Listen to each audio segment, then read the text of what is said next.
Shimpo Sensei started what was called the Zen Okinawa Kobudo League originally. All Zen is all, so all Okinawa Kobudo.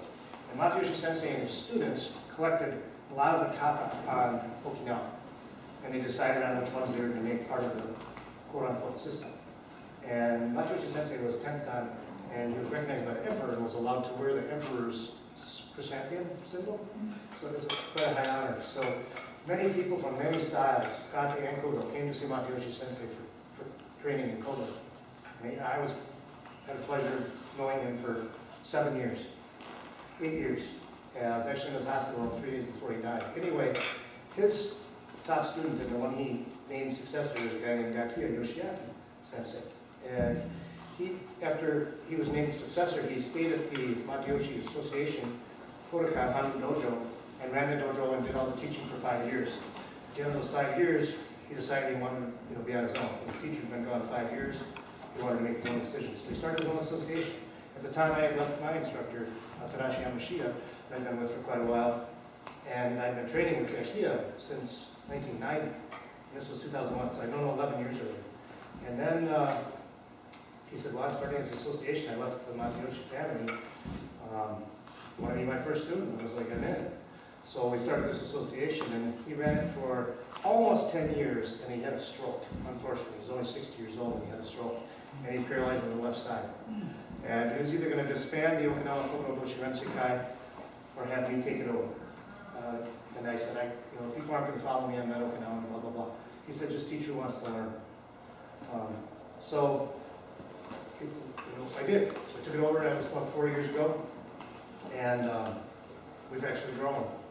We're growing. We're in a bunch of different countries. We're in Greece and Switzerland and South Africa. I was over there with them last year, and they came over here 6 months ago. And Canada, we might running five dojos up there now with their association. So anyway, a little bit of history. A lot of people say there's a bunch of styles of Kobudo. Some people say there's really only two. The Okinawa Kobudo, which is what we do, is pre-World War II. Ryukyu Kobudo, much of that is post-war. Taiyo Shinken runs that, performed that, and developed over 100 katas, I believe, in the latter part of the last century. So we do, we do about 5 katas solid. We have 11 in our system, but most people don't know them all. I know 9 of them. So I'm still going to find someone who knows the other 2, just for my own satisfaction. And we just do basically one Tonko kata with 3 other ones that people do. I learned one from Masayoshi Sensei myself that he taught when he was in America. He taught half of it. And when I went to Okinawa, like 3 months later, he taught me the other half. So I was the only one to learn that. And I demonstrated for a guy who trained with him in the 60s, and he said, I have not seen that kata in 50 years. So I have that special kata, and then we have 3 of the Tokudai style.